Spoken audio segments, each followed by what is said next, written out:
Hello, Jane here with another Stay Connected video from Longwater Tai Chi. Today I want to have a look at the movement from Shabasha Set 1, which is known as gazing at the moon.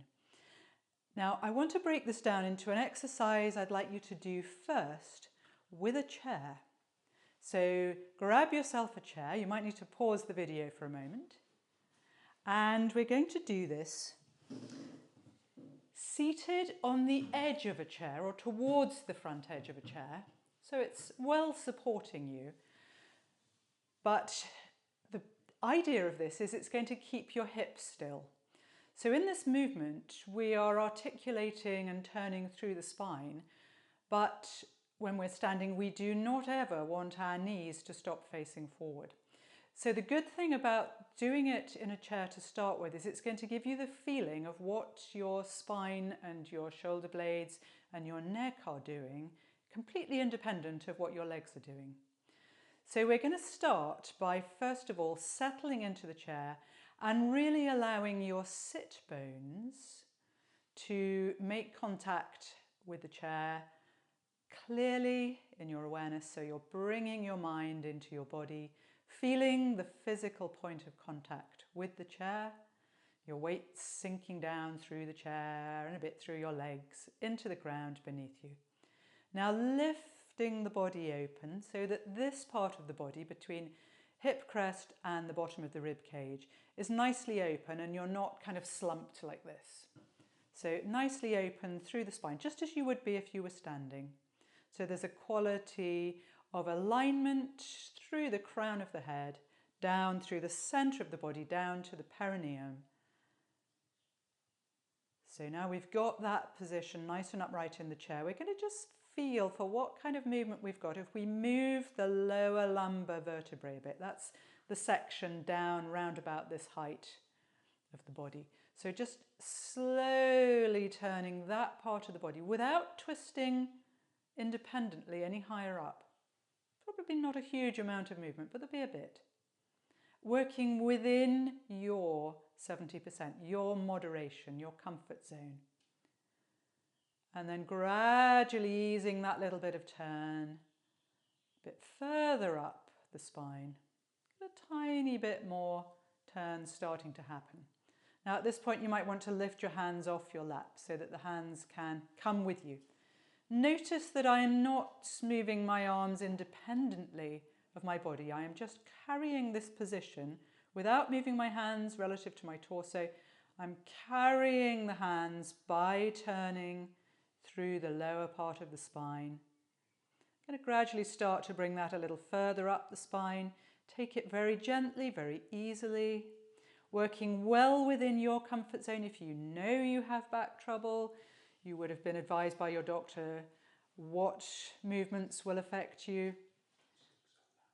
So keep the movement comfortable. Now gradually allowing it to come a little further up the spine. Notice also that my knees are still facing directly forward and my neck is not turning independently. Neither am I waving my arms around independently. They're still fixed in this position where they started. You'll see that every time I come back through center. Now I'm going to start to release my shoulder blades. I'm turning just that little bit further now. But my hips and my knees are still facing forwards. So we're gradually articulating through the spine within your comfort zone. Keep the elbows extended away from the spine so you've got a nice gentle stretch at all times through to the elbows. You might even feel a very slight ache in the insertion points in the elbows. This is fine as long as you're not overdoing it.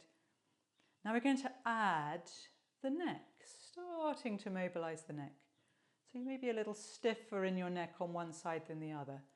So notice that and then pander to the side that is stiffest. So that's what you're going to match on the side that is looser. So you're going to turn less far than you want to on the side that is stiff and on the side that is loose or looser.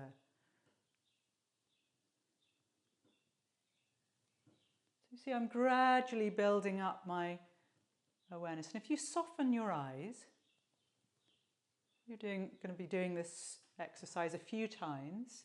So the first time you watch it, you'll be facing towards your screen, but gradually getting the idea of the movement, letting your peripheral vision soften so that as you turn the body, gradually rotating, your peripheral vision at certain points will be able to see pretty much equally behind you as in front of you.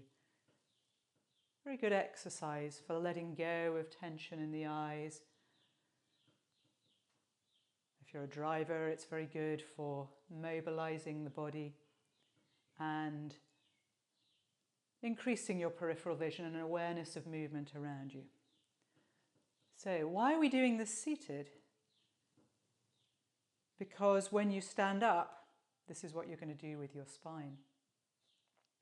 Notice there's no involvement of my knees. I can still turn.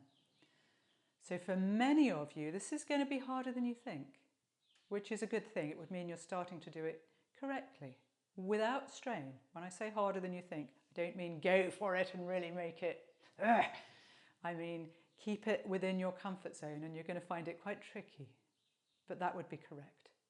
So I'm going to get rid of the chair and show you what this movement looks like by building up from the ground upwards. So first of all, we start this movement by shifting our weight from side to side. Now you want to find a stance width that is comfortable for you. And be aware of keeping the knees facing forwards. Driving your weight, remembering that this movement comes from the ground up through the body. Now, keeping your knees facing forward and the arch between the thighs open and relaxed at the perineum, the point of that arch, you're going to start putting in a tiny little bit of turn by rotating the big leg muscles. Now, if I put my hands on my big leg muscles, you'll see, hopefully, that there's a bit of turn, but that my knees still face forwards and the arch between my thighs has not collapsed like this. We see quite a lot of students doing this. There's no rolling of the ankles, there's no twisting of the knees. This will hurt your ankles and your knees. So keep the knees facing forwards. We're looking for a bit of rotation through the thigh muscles and through the other leg muscles as well. Keep it moderate, comfortable. So you'll see this is turning me just a little bit now. Keeping the knees facing forward, just like they did in the chair, I'm going to start rotating the lower lumbar vertebrae. But notice I'm not swinging my neck around, I'm not leading with my eyes. We see quite a lot of students going, oh, I need to be over there, and they think they're turning their spine. No. Your nose and your navel at this point are still aligned. If I was to put my hands on my navel, pointing forward, they're in line with my nose. My knees still facing forward. This is going to take practice. When we build up any movements in Tai Chi and Qigong, we do it component by component. Separate, then combine. So you do this for a little while. This is a nice micro-practice exercise to do. Plenty of things to check. Am I driving my weight? Am I turning just within my comfort zone but without anything collapsing? Is my nose still in line with my navel? Now, I'm going to start to take that turn a little further up, so we're now clearly starting to separate the waist from the hips, but the knees still face forward. This is what we did on the chair now. We're starting to mobilize through the vertebrae of the spine. So I'm keeping my armpits open as we do in all the movements. And I'm starting to let my arms swing now. Remember, we're building up the components, not doing the whole move. Now I'm starting to release my shoulder blades. So I've got a little bit more turn coming in, but notice the knees still face forward. Notice the arch between the thighs is still open. There is no collapse like this. This would be really bad for your knees, for your body structure. So we're building in a strengthening of the legs so that when in ordinary life you turn suddenly, you have good stable structure in your legs. You have good chi flow. So now we're going to add the neck.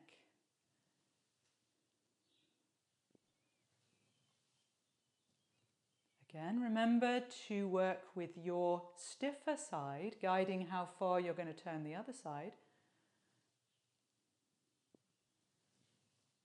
And remember, movement still coming from the ground upwards, obeying all the rules we've looked at, with the knees facing forward, the arch between the thighs open, the perineum relaxed.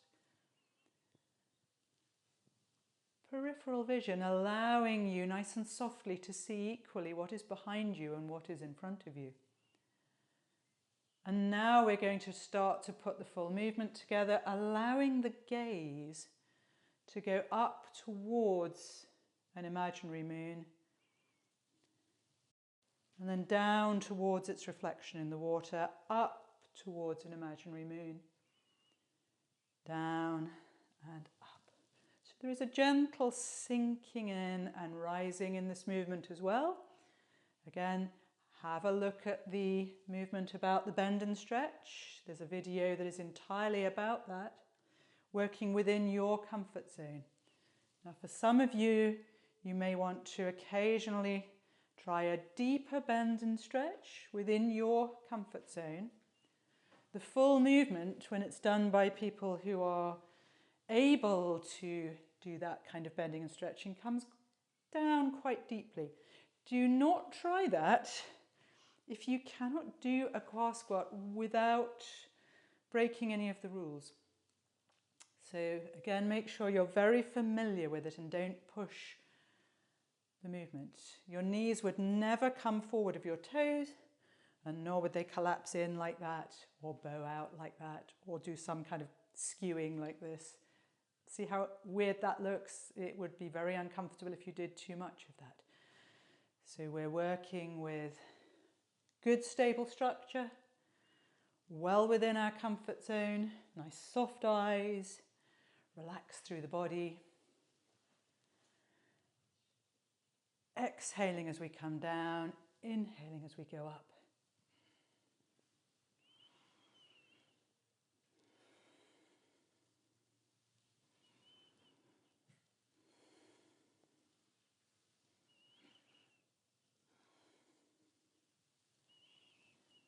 And back to center.